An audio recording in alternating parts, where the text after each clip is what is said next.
as Bitcoin resumes its climb towards $100,000. It's been really interesting to see the moves in Bitcoin this week, kind of mirroring a little bit of what I talked about earlier in your 9 a.m. hour, just in terms of the volatility of the Trump trade. We saw Bitcoin coming off its highs earlier this week. Now it's moving to the upside and bringing these crypto stocks right along with it. I just want to see if I can pull up Bitcoin for today. The latest numbers that I've got on my end is a little bit delayed for me here, but it's up about 3% on the day, just above 94,000. So getting further and further from that $100,000 mark, but we certainly are still seeing a lift to the upside when it comes to Bitcoin over the past week here.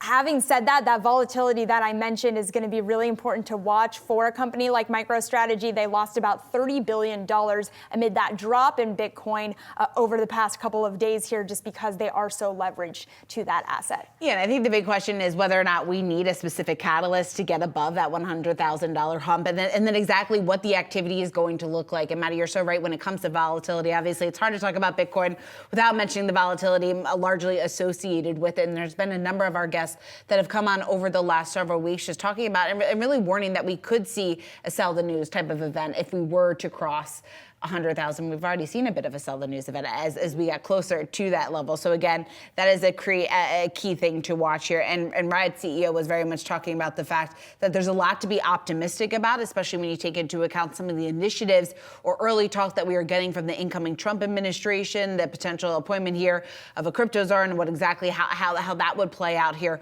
over the next 4 years. And that, of course, has been the driving factor of this recent euphoria and optimism surrounding Bitcoin, talking about a more friendly, or what is viewed as likely to be a more friendly administration towards the industry.